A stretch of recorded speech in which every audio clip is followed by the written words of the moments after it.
அனைவருக்கும் வணக்கம். தமிழ்நாட்டில் உள்ள மத்திய அரசு ஓய்வூதியதாரர்களுக்கு ஒரு முக்கியமான செய்தி. ஸோ அதை பற்றி தான் இந்த வீடியோவில் பார்க்க போகிறோம். ஸோ ஸ்கிப் பண்ணாமல் கடைசி வரைக்கும் பாருங்க.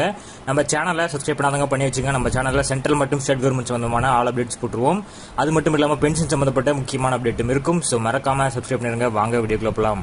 ஃபர்ஸ்ட் ஆஃப் ஆல் பார்த்தீங்கன்னா, மத்திய அரசு சார்பில் முன்னாள் படை வீரர்களுக்கான ஓய்வூதியம் தொடர்பான சிறப்பு குறைதீர் முகாம் மத்திய இணையமைச்சர் எல் முருகன் அண்மையில் திருச்சியில் தொடங்கி வைத்தார். அப்போது ஓய்வூதியதாரர்களின் வீடுகளுக்கே சென்று சேவை செய்யும் வகையான 5 வேன் சேவைகளையும் மத்திய இணையமைச்சர் எல் முருகன் தொடங்கி வைத்தார். இவ்வாகனங்கள் மூலம் அதிகாரிகள் 10 நாட்களுக்கு தமிழ்நாடு முழுவதும் அனைத்து மாவட்டங்களுக்கும் சென்று பாதுகாப்பு துறையைச் சேர்ந்த ஓய்வூதியதாரர்கள் மற்றும் அவர்களது குடும்பத்தினரின் ஓய்வூதியம் தொடர்பான குறைகளை வீடுகளிலேயே தீர்வு காண்பதற்கு ஏற்பாடு செய்யப்பட்டுள்ளது.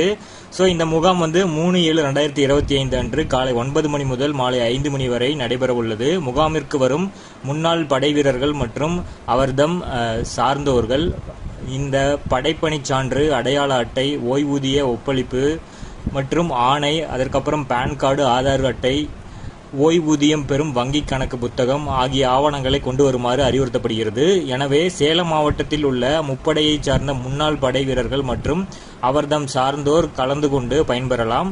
அடுத்ததாக இதேபோல திருநெல்வேலியில் 3 மற்றும் 4ஆம் தேதி காலை 9 மணி முதல் 5 மணி வரை மாவட்ட முன்னாள் படை வீரர் நல அலுவலக வளாகத்தில் இந்த சிறப்பு குறைதீர் முகாம் நடக்க உள்ளது. இம்முகாமில் கலந்து கொள்ள விரும்பும் திருநெல்வேலி மாவட்டத்தில் உள்ள முன்னாள் படை வீரர்கள் மற்றும் அவரை சார்ந்தோர்கள், அப்புறம் படைப்பணி சான்று, அடையாள அட்டை, ஓய்வூதிய ஒப்பளிப்பு, வங்கி கணக்கு, ஆதார் அட்டை மற்றும் பேன் அட்டை ஆகிய ஆவணங்கள் அசலுடன் ஆஜராக கேட்டுக்கொள்ளப்படுகிறார்கள். இந்த அரிய வாய்ப்பினை ராணுவ ஓய்வூதியம் மற்றும் ராணுவ குடும்ப ஓய்வூதியம் பெறும் ஓய்வூதியதாரர்கள் பயன்படுத்திக் கொள்ளுமாறும், மேலும் விவரங்களுக்கு திருநெல்வேலி மாவட்ட முன்னாள் படை வீரர் நல அலுவலகத்தை நேரிலோ அல்லது இந்த 0462290140 என்ற தொலைபேசி எண்ணிற்கு தொடர்பு கொள்ளலாம்.